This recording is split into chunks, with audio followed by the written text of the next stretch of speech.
Hello, this is your brother Mark. Good morning, good evening, good night. I hope God bless you today and you're in a good situation for the day.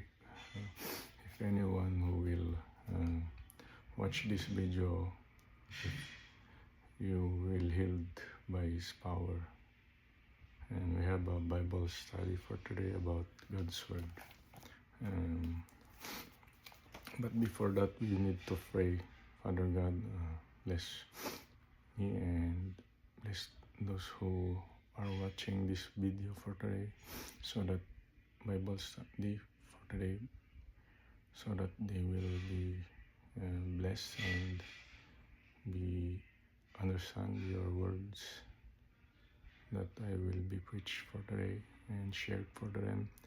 Use me for your glory, so that they will understand your word and be blessed spiritually, and so that they will understand your purpose to them, and they will be healed by your power through your word. In Jesus Christ's name, Amen.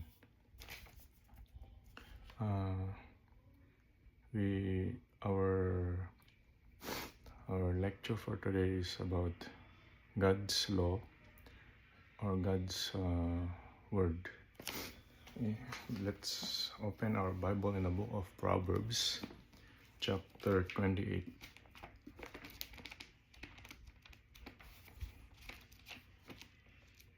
Chapter 28.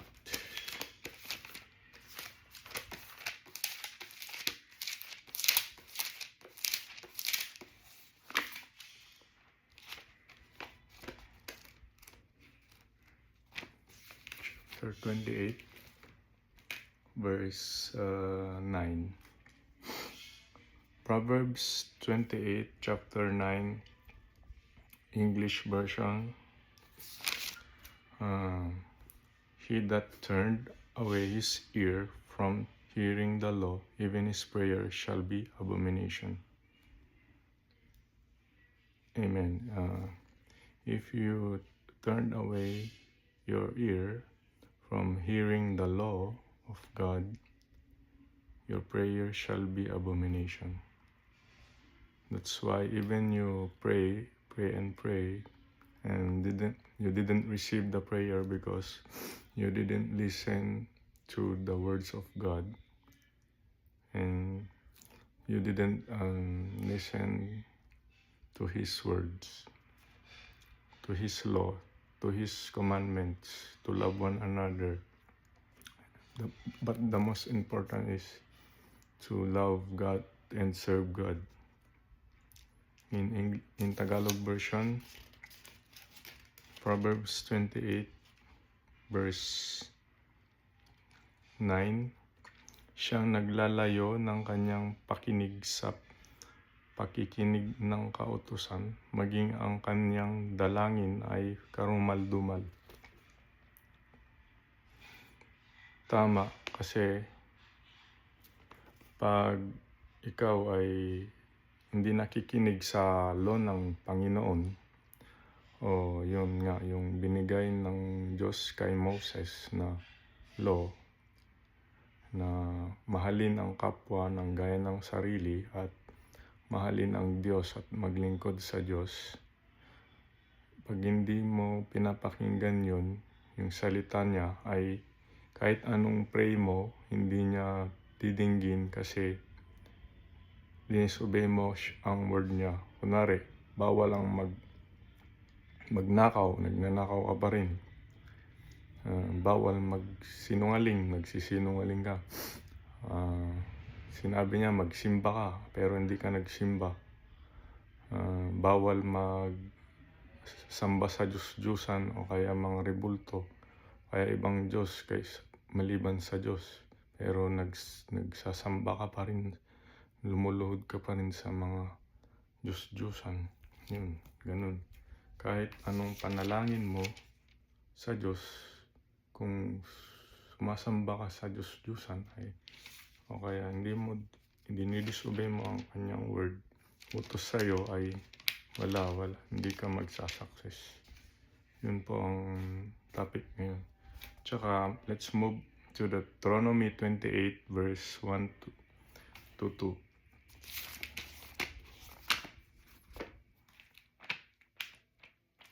Deuteronomy 28 verse 1 to. Sorry guys, medyo nalate ako ng ngayon kasi gagaling ko lang ng trabaho at ito nag-Bible study tayo para ma-share ko ang mabuting balita ng Panginoon. 28 verse 1 to 2 English version.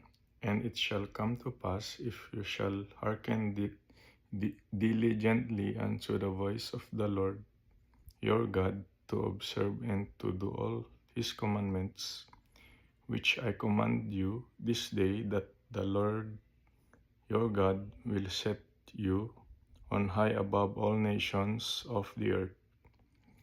2. And all these blessings shall come on you and overtake you, if you shall hearken unto the voice of the Lord your God.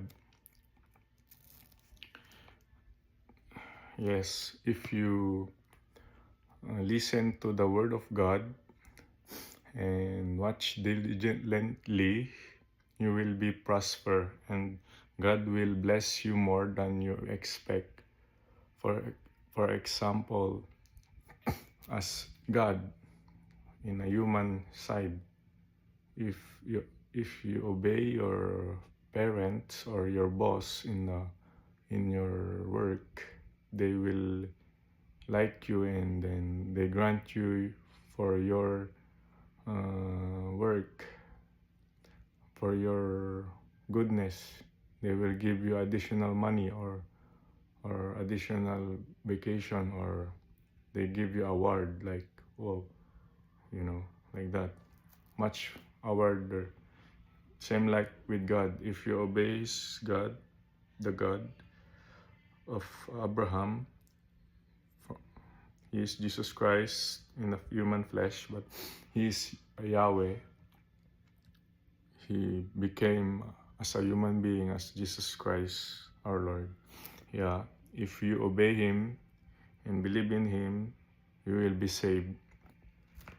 And Tagalog version, at nangyayari kung iyong didinggin, masikap ang tinig ng Panginoon mong Diyos upang sasagawa ang lahat ng niyang utos sa aking inuutos sa iyo sa araw na ito, ay itataas ka ng Panginoon mong Diyos sa lahat ng mga bansa sa lupa.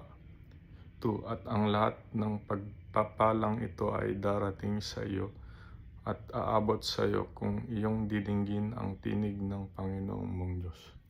Yeah, if you pag pinakinggan mo ang salita ng Diyos sa buhay mo, utos niya, yung 10 Commandments, at yung pagmahal mo sa kapwa mo at pagmamahal mo sa Diyos, paglilingkod mo sa Kanya, ay bibigyan ka ng reward ng Diyos na hindi mo kayang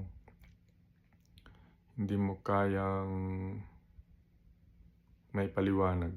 Pero kapag di mo diningnig ang Kanyang utos, consequences ang darating. Hindi niya pakikinggan ang iyong mga panalangin. Kahit anong panalangin mo, hindi niya pakikinggan sapagkat dinisobey mo siya, Kanyang mga utos.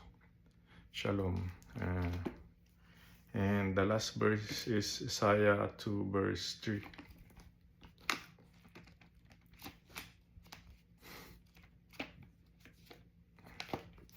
Pero kapag inobey mo siya, times 2 pa, sobra-sobra pa ang Kanyang ibibigay. Hindi lang materially, hindi lang physically, hindi lang spiritually, but itataas ka niya sa buong mundo at sa iba't ibang bansa. Itataas ka niya na parang hari kung ito'y inobey mo. Pag inobey mo siya, pag sinunod mo ang kanyang mga utos. Kasi nga yung panahon natin ngayon, generation, yun ang nawawala ngayon yung utos ng Panginoon. Yung magsimba ka, yung mahalin mo ang kapwa mo, nagayin mo sarili, yun, wag kang papatay, wag kang magnanakaw, wag magsisinungaling, wag kang magsasabi ng hindi katotohanan sa iyong kapwa, wag kang, wag mong kukunin ng mga baka ng iyong kapwa at asawa ng iyong kapwa, mga ganun. Tapos, wag kang maglilingkod ka sa Diyos mo at wag kang sasamba sa ibang Diyos liban lang sa Panginoong Hesus o Panginoong Yahweh o El Shaddai. Doon ka lang maglilingkod, wag kang maglilingkod sa mga kay Baal, kay Satanas, wag kang maglilingkod. Maglingkod ka lang sa Diyos. Amen. Yun lang. Sana tayo, Isaiah 2. Isaiah 2 verse 2. Isaiah 2 verse 3. Isaiah chapter 2 verse 3. English version. And many people shall go and say, Come ye, and let us go up to the mountain of the Lord, to the house of the God of Jacob, and he will teach us of his ways, and he will walk in his paths. For out of Zion shall go forth the law, and the word of the Lord from Jerusalem. Amen. If we go to the mountain of the Lord, which is in Israel, physically, and if we obey his words, and we go to, he will get us and put us in his mountain, and he will give us his law and his word from Jerusalem. If spiritually, if we listen to God, he will give us his kingdom in heaven. That is the spiritual Jerusalem in Israel. But if it's spiritually, if it's in heaven, he will give his mountain to us, his kingdom to us. Amen. Tagalog version. At maraming bayan ay magsisiayon at mga asabi, halina kayo at tayo'y magsiahon sa bundok ng Panginoon, sa bahay ng Diyos ni Jacob, at tuturuan niya tayo ng kanyang mga daan, at tayo'y magsisilakad sa kanyang mga landas, sapagkat mula sa Sayon ay lalabas ang kautusan, at ang salita ng Panginoon ay mula sa Jerusalem. Amen. Ang salita ng Panginoon ay mula sa Jerusalem o sa langit. Amen. Hindi o kaya sa Israel, doon nagmumula ang kanyang utos at salita. Hindi sa Vatican o sa anumang mga tao, kundi sa Diyos lamang at sa kanyang bayan. At sa langit, doon nagmumula ang kanyang mga utos.